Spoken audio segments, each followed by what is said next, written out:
Hello les férus de savoir, ça faisait bien longtemps qu'on ne s'était pas retrouvés pour un Tea Time, et aujourd'hui, je vais te parler d'un thème qui aurait pu largement coller avec Halloween. Je ne sais pas si tu connais Marilyn Manson, mais son nom est tiré de quelqu'un qui a vraiment eu le nom Manson et qui est mort l'année dernière, justement pas loin d'Halloween, je sais plus la date exacte, et qui est connu pour être un hippie qui a fait pas mal de crimes avec sa famille, et il s'appelait Charles Manson. Son histoire est courte, mais ça mérite d'en parler, puisque pourquoi il y a eu autant de bruit autour de sa mort? Pourquoi on en a parlé? Finalement, c'était juste un détenu qui avait fait des crimes. Mais non. Alors c'est parti pour un Tea Time sur Charles Manson.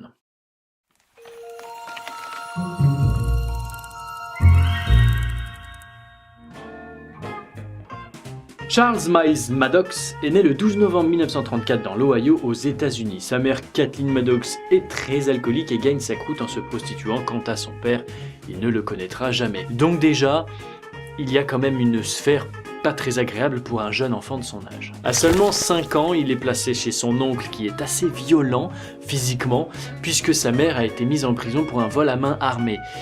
Ce qui va pas bien arranger encore la jeunesse de ce pauvre garçon. Et en plus, quand sa mère va sortir de prison, elle sera toujours alcoolique, alors du coup la garde de son enfant va lui être retirée, et Charles va partir dans une école spécialisée, sans sa mère. Il va commettre son tout premier vol à seulement 14 ans dans une épicerie, et par la suite bien sûr il va être pas mal mis dans des maisons de redressement vu son jeune âge, 14 ans quand même, et puis il va être diagnostiqué, c'est un terme particulier, agressivement antisocial.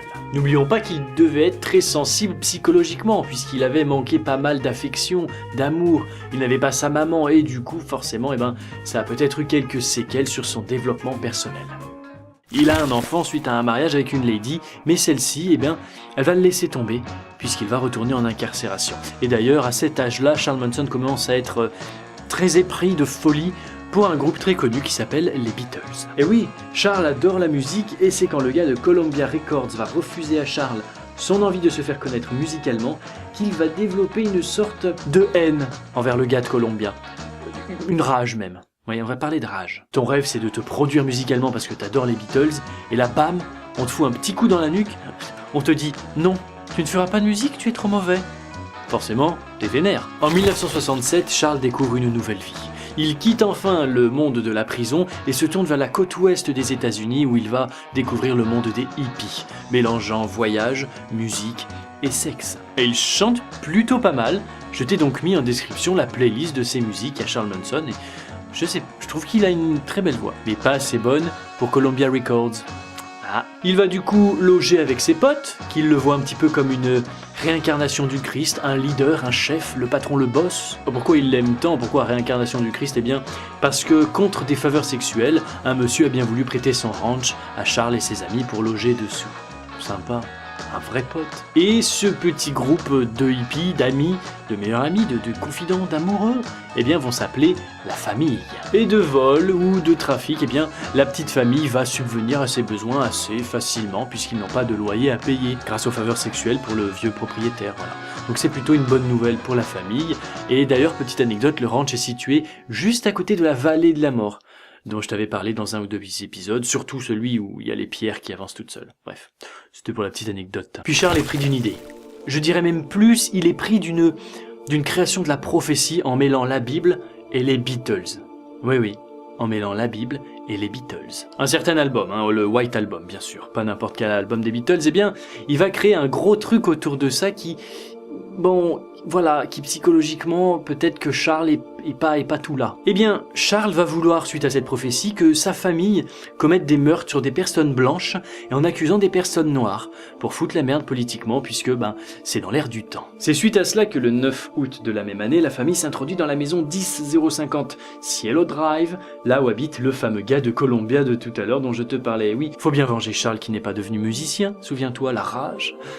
Malheureusement, le gars de Columbia a déménagé, donc il n'est pas dans cette maison. Mais ça, il le sait pas encore, alors qu'est-ce qui se passe? La famille va sectionner les câbles des alarmes, des téléphones. Par chance, le gardien de la baraque, il est allé écouter sa musique, il est dans son coin, donc il a rien vu venir, et ils s'introduisent dans la maison.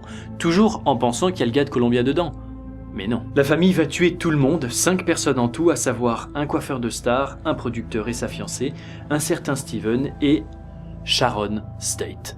Sharon Tate était très connue puisqu'elle était la femme de Roman Polanski. Roman n'étant pas là, le lendemain, il va avoir l'horreur de découvrir le mot « pig » écrit sur sa porte avec le sang de sa propre femme, ainsi que ses amis, morts dans sa maison. Mais pourquoi s'arrêter là ? Pourquoi s'arrêter là ? Le lendemain, la famille va tuer un couple d'Américains très connus puisqu'ils géraient une chaîne de supermarchés, elle aussi très connue, et ils vont retrouver le fameux président de ce supermarché avec une fourchette plantée dans lui, marquée « War » avec son sang. Tout cela nous donne donc 7 morts en quelques heures, ce qui est un exploit. C'est finalement 2 ans plus tard que la police va un petit peu lier tous les petits facts et les petits alibis de chacun et incarcérer Charles Manson, même s'il n'était jamais sur place pendant ses meurtres, comme quoi c'était le leader de tout ça. Et il a beaucoup de chance parce que la peine de mort va lui être appliquée, sauf que quelques années après, elle va lui être enlevée, puisque c'est en 71 et que toutes les peines de mort qui ont été appliquées avant 1972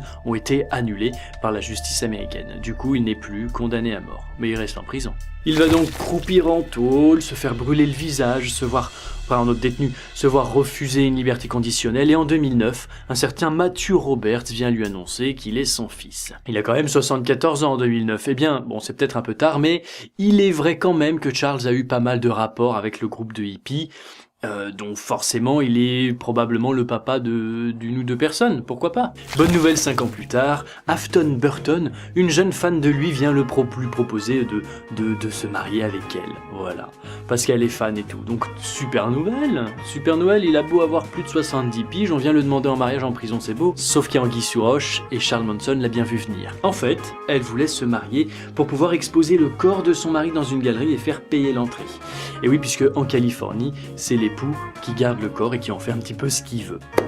Vive la Californie. Non, blague à part, c'est un super endroit. La suite, tu la connais peut-être. À 83 ans, il meurt naturellement en prison il y a quelques mois en arrière, en 2017.